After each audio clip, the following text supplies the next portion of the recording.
오랜만에 또 올라가가지고. 네, 반갑습니다, 성도님. 오늘 또 설교를 맡게 된 장상은 형제라고 합니다. 오늘 제가 준비한 이 설교의 제목은 또 회칠한 무덤의 신앙입니다. 이제 부제로는 이 참된 신앙이라고 착각하는 나에게. 그래서 오늘 또 우리가 또 읽은 본문은 마태복음 23장 13절부터 36절 말씀입니다.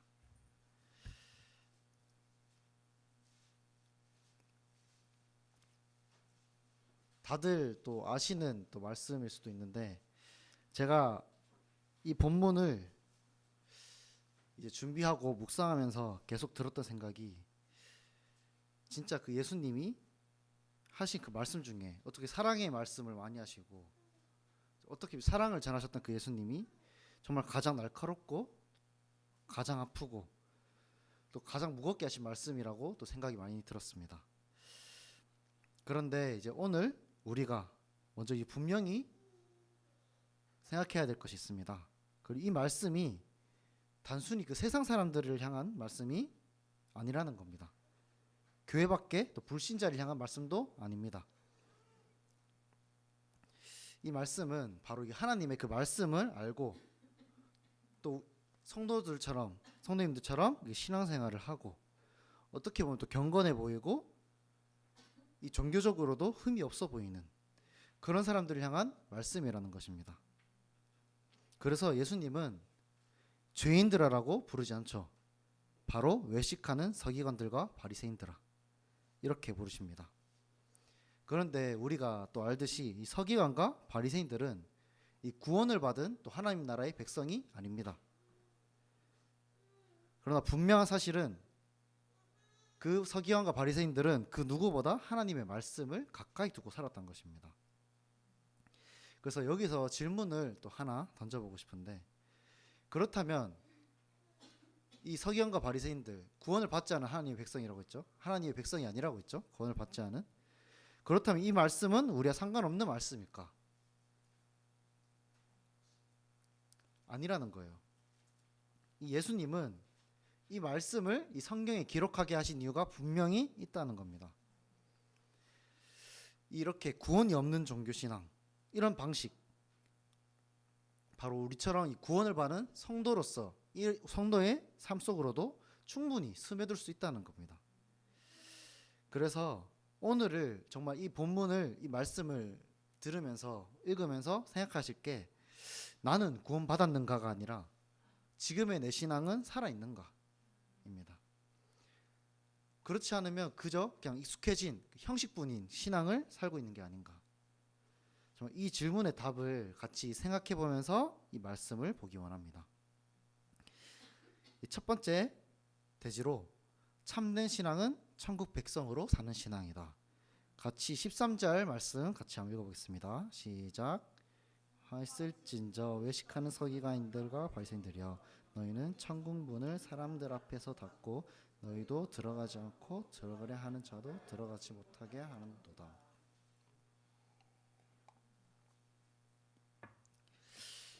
예수님은 첫 마디부터 화했을진저라고 말씀하십니다. 이 말씀은 단순한 그 분노의 표현이 아니라 그 서기관과 바리새인들이 어떻게 했는지 한 가지 또 말씀을 드리면, 그 예수님이 공생애 이 사역을 시작하고 나서부터 지금 이 말씀을 하기까지 끝까지 예수님을 괴롭히고 죽이려고 하고, 하지만 예수님은 어떻게든 구원을 받게 하려고 나를 믿으라고 했지만 지금까지 이들은 회개하지 않고 예수님을 죽이려고 하는 상황입니다. 그 상황에서 화했을진저라고 말씀하시는 거예요. 그러니까 너희들 회개하지 않으면 반드시 심판이 있다는 경고를 하시는 겁니다. 이 서기관과 바리새인들의 가장 큰 문제는 무엇이었을까요? 그들이 바로 하나님을 부정했기 때문이 아닙니다. 또 성경을 또 믿지 않고 있기 때문도 아니라고 생각이 됩니다. 바로 문제는 자기 기준, 자기 의로 천국의 문을 설명하고 있었던 거예요.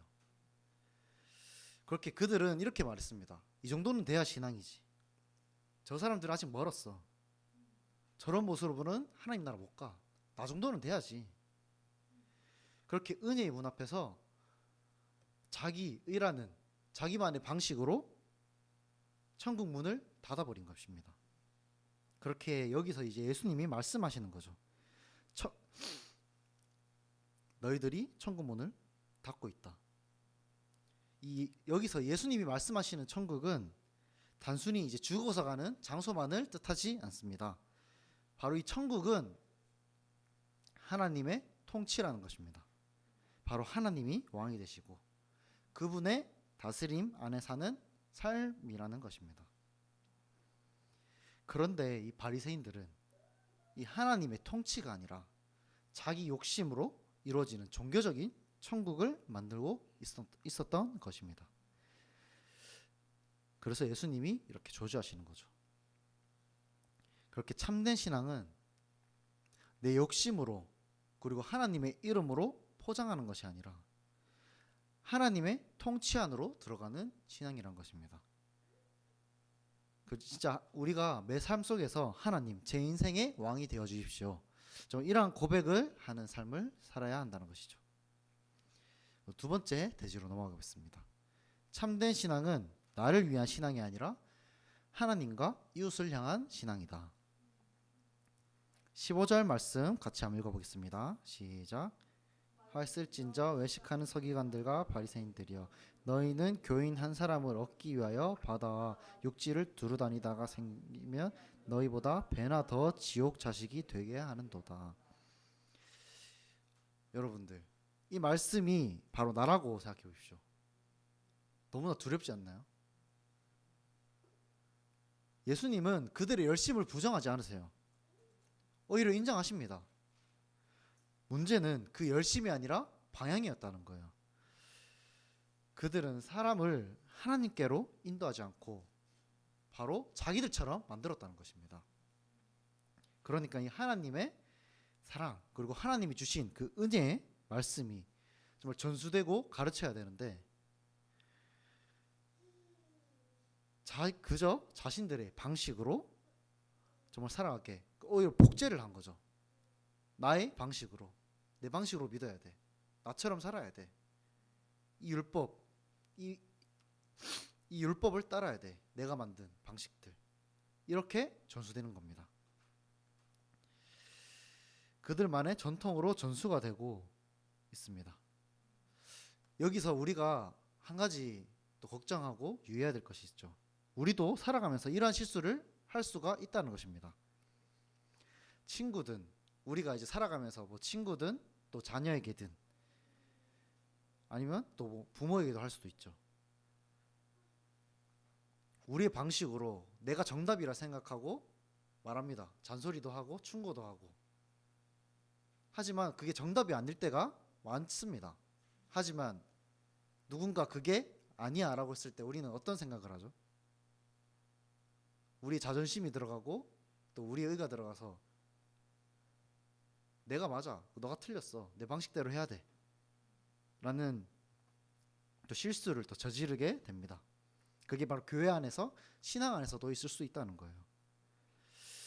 겉으로는 내가 사랑해서 너에게는 충고하는 거야 이렇게 말하지만 실제로는 그저 나를 위한 말일 수 있다는 것입니다. 내 방식, 내 경험, 내 기준을 우리 자녀들에게 아니면 구도자들에게 아니면 성도들에게 전할 수 있다는 것입니다. 그래서 예수님은 23절, 24절에서 또 결정적으로 또 말씀을 하십니다. 같이 한번 읽어보겠습니다. 시작. 외식하는 서기관들과 바리새인들이여 너희가 박하와 회양과 근체의 11조는 들이되 율법에 더 중한 바 정의와 긍휼과 믿음은 버렸도다. 그러나 이것도 행하고 저것도 버리지 말아야 할지니라. 맹인된 인도자여 하루 살든 삼키는 도다. 네. 이 박하, 회양, 근체 이것들은 우리가 아주 작은 허브라고 알죠? 박하 허브, 또 회양, 근체 허브 잎입니다. 이런 것들을 수확하고 하는데 그 작은 것에서도 11조를 나누는 겁니다. 그들은 엄청나게 철저하죠. 그런데 하나님이 가장 중요하게 여기시는 정의, 긍휼, 믿음은 놓쳤다는 겁니다. 그래서 예수님은 이렇게 표현하죠. 하루살이는 걸러내고 낙타는 삼키고 있다. 참된 신앙은 나의 의를 쌓는 신앙이 아닙니다. 바로 하나님의 사랑이 이웃에게 흘러가는 신앙이란 겁니다. 우리가 정말 11조도 중요하지만 그것보다 더 중요한 것을 깨닫고 있어야 되는 거죠. 그게 없이는 모든 것이 헛되다는 겁니다. 그리고 세 번째로 참된 신앙은 가치가 바뀌지 않는 신앙이다. 같이 이제 16절에서 22절 같이 한번 읽어보겠습니다. 시작. 쓸진저 눈먼 인도자여 너희가 말하되 누구든지 성전으로 맹세하면 아무 일 없거니와 성전에 금으로 맹세하면 지켰지라 하는도다. 어리석은 맹인들이여 어느 것이 크냐 그 금이냐 그 금을 거룩하게 하는 성전이냐. 너희가 또 이르되 누구든지 제단으로 맹세하면 아무 일 없거니와 그 위에 있는 예물로 맹세하면 지킬지라 하는도다. 맹인들이여 어느 것이 크냐 그 예물이냐 그 예물을 거룩케 하는 제단이냐. 그러므로 제단으로 맹세하는 자는 제단과 그 위에 있는 모든 것으로 맹세하며 또 성전으로 맹세하는 자는 성전과 그 안에 계신 이로 맹세하며 또 하늘로 맹세하는 자는 하나님의 보좌와 그 위에 앉으신 이로 맹세함이니라. 이 16절부터 22절에서는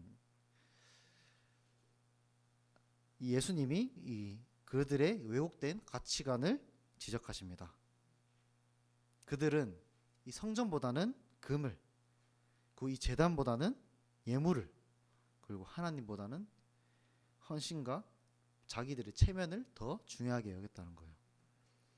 그러다 보니까 이 신앙의 중심이 완전히 바뀌어 버렸습니다. 그리고 예수님은 결정적인 비유를 사용하시죠. 너희는 회칠한 무덤 같다. 이 유대 지역에서는 이제 우리가 머릿속에서 잘 알고 있듯이 정말 넓은 광야가 펼쳐 있지 않습니까? 그래서 그 광야에다가 이제 무덤을 만들어 놓는데 이 회칠을 하지 않으면 사람들이 막 밟고 다니는 겁니다. 왜? 무덤인지 모르고. 그래서 이 무덤처럼 보이고 또 깨끗하게 보이기 위해서 회칠을 하는 거죠. 그래서 석회를 발라 하얗게 이제 표시한 것이 바로 회칠한 무덤인데, 이 회칠한 무덤은 겉으로는 어떻게 보이죠? 굉장히 깨끗해 보입니다. 그러나 안에는 무엇이 있을까요? 그렇죠. 죽음밖에 없는 겁니다. 생명이 없다는 것이죠. 그렇게 회칠한 무덤으로 그들의 믿음을, 신앙을 비유하시는 겁니다. 너희의 신앙은 살아있지 않다. 겉은 경건하지만 하나님과는 단절된 신앙을 하고 있다. 이것이 바로 회칠한 무덤의 신앙이라는 것입니다. 이 회칠한 무덤은 이 죄를 짓는 사람의 모습이 아닙니다. 회칠한 무덤은 죄를 짓지 않는 사람처럼 보이는 그 모습인 거예요. 그 문제는 그 안에 생명이 없다는 거죠. 한 가지 생각을 해봤으면 좋겠는데, 우리는 언제부터 죄를 슬퍼하지 않게 되었을까? 저도 많은 고민을 했습니다. 어떻게 보면 세상 사람들과 좀 비교되게 어떻게든 거룩한 삶을 살려고 하고, 하지만 우리는 항상 죄를 짓습니다. 그런데 우리가 짓는 이 죄를 슬퍼하지 않게 된 거예요. 그리고 말씀 앞에서 내 마음이 불편하지 않게 되는 겁니다. 정말 우리가 한번 생각을 해봤으면 좋겠습니다. 그 네 번째로, 참된 신앙은 회개할 줄 아는 신앙이다. 이 29절부터 나오는 그 말씀은 어떻게 보면 앞에 그 회칠한 무덤 비유보다 더 무서운 말씀을 하고 계십니다. 왜냐하면 여기서는 그 외형적인 문제를 넘어서서 서기관과 이 바리새인들의 그 본질을 찌르고 있기 때문입니다. 같이 29절에서 30절 말씀 읽어보겠습니다. 시작.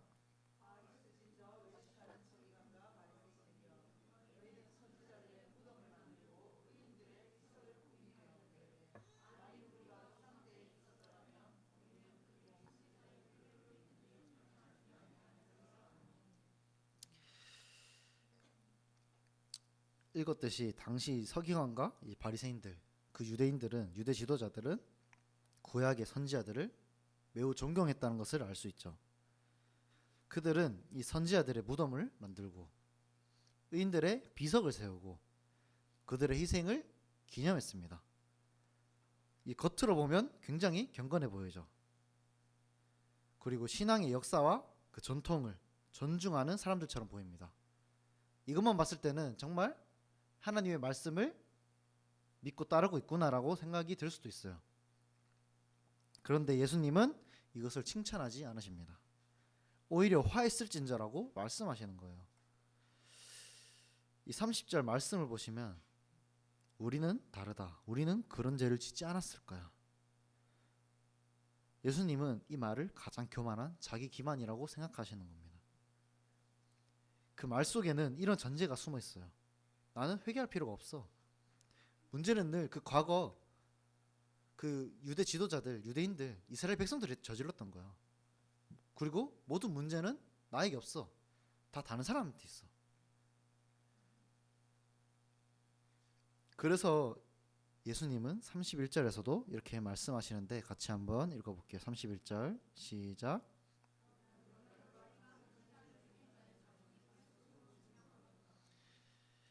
네. 이 말은 이 혈통의 문제를 말하는 게 아니고 바로 구약의 그 옛날 그 구약의 이스라엘 백성들과 같은 그 태도, 그때와 같은 반응, 그때와 같은 마음이라는 것입니다. 그 이스라엘 백성들이 구약의 선지자들을 죽인 이유가 무엇이었나요? 같이 생각했으면 좋겠습니다. 바로 그들의 죄를 드러냈기 때문입니다. 회개를 요구했기 때문이에요. 하나님의 말씀으로 그들의 마음을 불편하게 만들었기 때문입니다. 그리고 지금 이 바리새인들은 누구를 죽이려고 하고 있나요? 바로 하나님의 아들 예수 그리스도입니다. 정말 우리도 또한 그럴 수 있어요. 과거를 비판하면서 현재 말씀 앞에서는 귀를 닫고 정말 이러한 삶을 살 수 있다는 것입니다. 바로 이것이 회개가 없는 종교 신앙입니다. 이 성경을 보면 하나님은 그 죄인들보다 이 회개하지 않는 그 백성들에게 더 강하게 책망을 하십니다. 왜냐하면 그 죄인들은 하나님 앞으로 돌아올 가능성이 있지만 자기 의에 갇힌 그 사람들은 하나님께 돌아올 이유를 느끼지 못하는 거예요. 왜? 난 잘하고 있으니까. 그리고 32절에서 36절 말씀 같이 한번 읽어볼게요. 시작. 조상의 분량을 채워라. 뱀들아 독사의 새끼들아.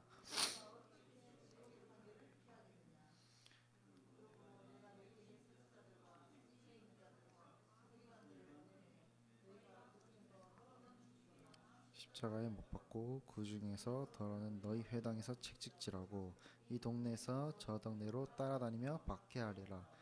그러므로 의인 아벨의 피로부터 성전과 제단 사이에서 너희가 죽인 바라가의 아들 사가랴의 피까지 땅 위에 흘린 의로운 피가 다 너희에게 돌아가리라. 내가 진실로 너희에게 이르노니 이것이 다 이 세대에 돌아가리라. 우리가 잘 알고 있는 말씀이 또 나옵니다. 뱀들아 독사의 새끼들아 너희가 어떻게 지옥의 판결을 피하겠느냐. 이 말이 단순한 욕설이라고 생각이 안 드시죠? 자, 창세기 3장에 바로 뱀의 계보를 말씀하시는 겁니다. 뱀이 어떤 행동을 했나요? 거짓말로 생명을 파괴했습니다. 그리고 살인이 시작되었죠. 그래서 예수님은 이렇게 말씀하시는 거예요. 너희는 겉으로는 의를 거룩을 말하지만 실제로는 그 생명을 죽이고 있다. 이 가장 위험한 신앙은 죄를 짓지 않는 신앙이 아니라 그 죄를 회개하지 않는 신앙이다. 우리가 또 한 가지 또 예를 들면 우리가 병원에서 가장 위험한 환자는 어떤 환자라고 또 생각이 드시나요?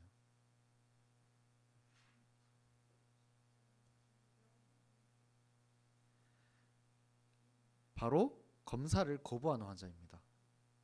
그 검사를 거부하면 어떻게 되나요? 이 몸속에 어떤 증상이 있을지도 모르는데 왜 나는 지금 당장은 나는 괜찮아. 아프지 않으니까. 난 문제 없어. 난 너무 건강해. 이런 확신을 가지고 살아가다 결국에는 큰 병으로 죽을 수 있다는 겁니다. 우리의 신앙 상태는 우리의 건강보다도 어떻게 보면 엄청 더 중요합니다. 우리가 한 가지 실수할 수 있습니다. 왜 저도 지금 실수하거든요. 계속. 나는 문제 없어. 나는 이 말씀 이미 알고 있어. 이제 누가 알려주면 말씀 안 해도 나 이미 잘 알고 있는데 괜찮아. 몰라도 돼. 그리고 말로는 나는 진짜 나는 너무 겸손해야 돼. 죄인이야. 말하지만 또 내 삶은 또 바뀌지 않는 모습들. 그리고 누군가가 같이 뭐 어떤 섬기자 뭐 했을 때도 나는 이미 최선을 다하고 있어. 나에게 너무 강요하지 마. 나한테 또 원하지 마. 정말 어떻게 보면 저를 또 돌아보게 되는 생각이었던 것 같습니다. 그리고 정말 우리가 강단에서 하시는 그 말씀들이나 우리 성경을 읽을 때도 우리가 가장 해야 될 것은 판단하지 않고 나를 봐야 되는데 계속해서 남을 보게 되는 경우도 있습니다. 정말 그런 것들 등등 진짜 이 나는 지금 어떤 상태인지 오늘 이 시간 진짜 하나님 앞에서 이 말씀 앞에서 자기 자신이 얼마나 교만한지 검사를 해봤으면 좋겠습니다. 이처럼 우리가 읽은 그 본문의 말씀이 진짜 무서운 이유는 특별히 또 나쁜 사람에게 해당되는 게 아니기 때문입니다. 어떻게 보면 말씀을 또 가장 잘 알고 또 교회를 오래 다니고 또 이 신앙생활 하는데 익숙한 사람들에게 가장 먼저 들릴 수 있는 말이기 때문입니다. 혹시 우리가 이 회개하는 것보다 그저 설명, 핑계 이런 것이 많아진 신앙을 살고 있진 않습니까? 마지막으로 적용하면 이 참된 신앙의 증거는 외적인 거룩함, 겸손함, 이 사람들의 인정을 받는 그런 삶, 그런 완벽함을 말하는 게 아니죠. 이 참된 신앙의 증거는 정말 하나님 앞에서 통곡하며 회개할 줄 알고 이 말씀을 거룩하게 사모하는 그 마음을 가진 신앙인 것입니다.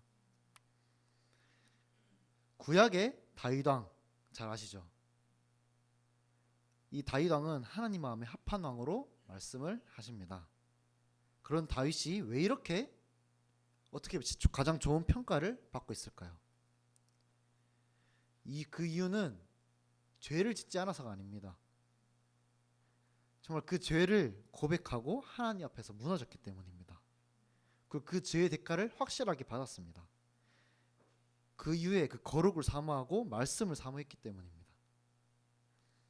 그 신약으로 넘어와서 우리가 가장 잘 알고 있는 그 베드로는 어떤가요? 베드로는 그 예수님이 못 박히실 때 예수님을 3번이나 부인했습니다. 조조하면서 부인했습니다. 그럼 베드로가 회복된 이유가 무엇일까요? 이 베드로가 그 믿음이 너무 뛰어나서가 아닙니다. 바로 그 예수님 앞에서 통곡하며 회개했기 때문입니다. 자기의 죄를 돌아봤기 때문입니다. 그렇게 베드로는 진짜 그 예수님의 그 말씀, 하나님의 말씀을 전하기 위해 평생을 목숨 바쳐 살았습니다. 그럼 우리 정말 하나님의 백성으로서 된 우리 성도로서는 어떻게 살아야 할까요? 정말 주변 사람들을 의식하며 살아가야 할까요? 혹은 매일매일 그냥 내 맘대로 내 하고 싶은 것을 하며 살아야 할까요? 왜? 구원을 받았으니까. 이제 내 마음대로 해도 되지 않나? 생각할 수 있습니다. 그리고 거룩하지 않은 삶을 살아가면서 또 말로는 또 회개합니다. 바뀌지 않습니다. 말로는 회개할 수 있죠. 근데 그런 삶이 성도의 삶인가요? 우리는 정말 그 거룩한 삶을 살아가기 노력하고 하나님을 위해서 그 은혜의 말씀을 지키기 위해서 그렇게 살아야 한다는 것이에요. 그러나 이 바리새인들은 어땠을까요? 끝까지 회개하지 않았습니다. 정말 그 하나님이 주신 첫 계명, 하나님을 사랑하지 않고 또 이웃을 사랑하지 않고 그저 남에게 인정을 받기 위해 거룩한 척을 하는 삶을 살았던 것입니다. 그렇게 하나님의 아들이신 예수님을 거부하고 그 끝에 그 예수님을 십자가에 못 박았습니다.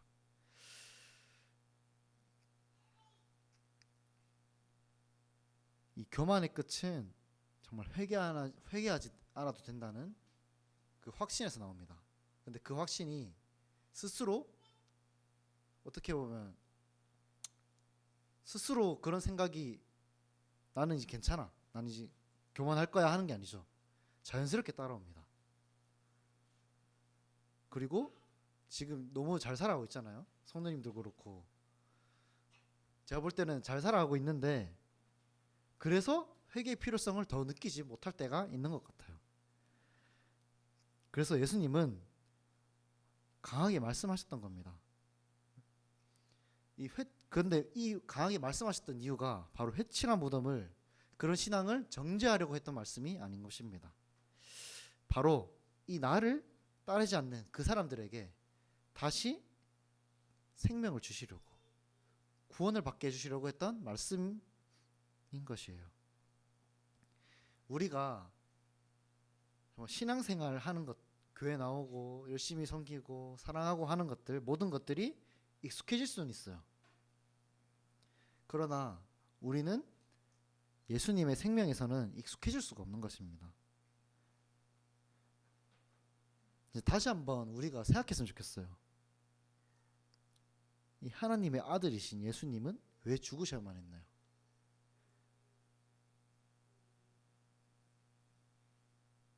그 옛날 유대 지도자들 때문인가요? 왜? 그 사람들이 죽였기 때문에 예수님이 돌아가셨으면 했을까요? 아닙니다. 이 말씀을 본문을 보면서 생각이 들었던 게 왜 예수님 그렇게 죽으셔야만 했을까? 바로 그 바리새인과 서기관들과 다르지 않은 바로 이 나를 보게 된 것입니다. 많은 사람들을 손가락질하고 그리고 스스로를 거룩하다고 하는 나. 바로 내가 예수님을 못 박았다는 것입니다.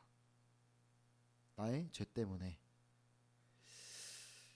그 생명의 무게를 우리가 다시 한 번 더 생각하고 깨달아 진정으로 주님 앞에서 회개하고 말씀 앞에 서기를 원합니다. 또 그리고 또 이후에 있을 또 기도 시간에도 또 이렇게 기도하면 좋을 것 같아요. 정말 하나님 아버지, 제가 정말 그 회칠한 무덤 같지만 겉만 남은 신앙을 살고 있다면 오늘 그 나의 믿음을, 나의 신앙 상태를 드러내 주기 바랍니다. 하나님 아버지, 이 내가 예수님을 못 박았습니다. 이 나를 거룩한 길로 갚을 수 없는 그 사랑을 주신 아버지께로 인도해 주세요. 예수님 사랑합니다. 이렇게 또 기도하면 좋을 것 같습니다. 마지막으로 그 아까 찬양 드렸던 그 찬양 같이 드리고 이제 말씀 마치면 좋을 것 같은데, 그 가사가 내가 예수를 못 박았습니다. 이제 고백하는 가사입니다. 우리가 다시 한 번 더 정말 그 예수님의 생명의 무게를 진짜 다시 한 번 더 깨닫고 왜 나 때문에 죽으셨는지 그 사랑을 한 번 더 기억하고 지금 나의 모습을 돌아보고 그 예수님께 사랑합니다 고백하는 또 하면서 같이 찬양 드렸으면 좋겠습니다.